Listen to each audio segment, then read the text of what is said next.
Bonjour à tous. Nous nous étions quittés la semaine dernière au château de Vaugrenant et il est logique de nous retrouver aujourd'hui à Salins.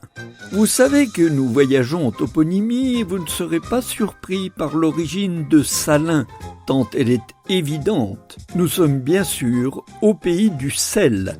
Le sel, cet or blanc qui fut si important en comté, qui donna lieu à une si longue exploitation, à tant de trafic aussi, à tant de taxes et gabelles, et qui donna tant de fil à retordre à nos gabelous. Au IIIe siècle, quand les sources sont taries, c'est saint Anatoile qui réalise le miracle des eaux taries et les fait ressurgir pour la plus grande prospérité de la ville, dont il deviendra le saint patron. L'histoire du sel fera long feu et le 27 juin 2009, la grande saline de Salins entre dans la liste du patrimoine mondial de l'UNESCO. Autrefois, Salins, dont on retrouve la première mention en 517, s'est appelé Salumnio, Salinum, Salinae, Oppidum salinense.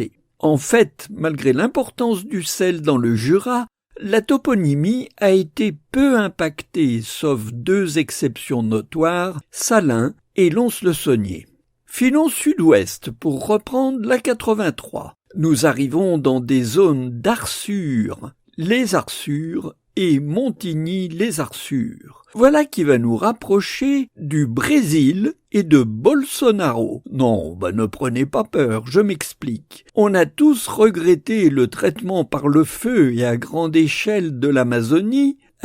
C'est un peu ce que nos ancêtres ont fait ici. Pour gagner des terres, ils ont, eux aussi, défriché en brûlant la forêt. Et c'est ce que nous raconte Arsure, du verbe latin ardere, brûler, dont il nous reste les charbons ardents.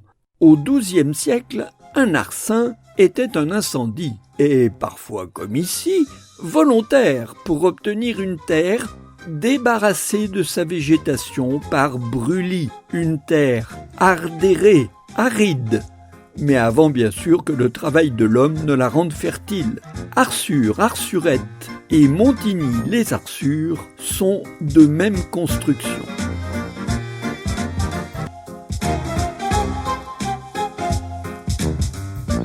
Après les Arsures, nous voici dans la région des Abergements. Ce nom est typique de notre région. Si vous regardez le dictionnaire des communes de France, vous trouverez 2 abergements dans le 71, dont l'Abergement de Cuisery, 2 dans l'Ain, et tous les autres sont dans le Jura. Et ils sont nombreux. Abergement-la-Ronce, Abergement-les-Thésys vers Salins, Abergement-Saint-Jean, canton de Chaussin, l'Abergement Rozay autrefois, aujourd'hui rattaché à la commune de Rozay. Et sur notre route d'aujourd'hui, Abergement-le-Grand et Abergement-le-Petit, tout proche d'Arbois. L'Abergement fait partie du parler de la Languedoc au VIe siècle, mais ces endroits ont basculé dans le parler d'Oïl entre le VIe et le XIIe siècle. En langage du Moyen-Âge, un abergement est une tenure, du verbe tenir. C'est donc une possession, une dépendance. C'étaient des terres, en général incultes, que des propriétaires, souvent religieux, mettaient à la disposition du petit peuple pour les défricher et ensuite les cultiver, moyennant un faible loyer. Ce toponyme d'Abergement ressemble, reconnaissez-le, beaucoup au français d'aujourd'hui, héberger. Vous avez gagné, car à l'origine, le mot vient de Hari, une armée, et Bergone, protégé, en parlait Burgonde. Mais ça, c'était avant. Et ensuite, ces villages se sont développés sans avoir à protéger une armée. Pensez donc, à 3 kilomètres d'Arbois. Et c'est par Arbois que nous allons terminer notre voyage. Arbois, Pasteur, la vigne et son vin déjà connus des Romains, Arbois dont le haut des coteaux et le plateau sont recouverts de bois d'arbres, d'arbustes, arboisé en somme, et Arbois tire bien probablement son nom de cette particularité.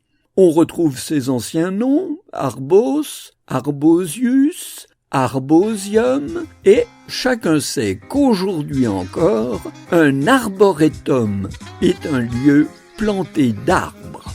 On se retrouve la semaine prochaine pour la suite de notre voyage en toponymie. À la revoyote!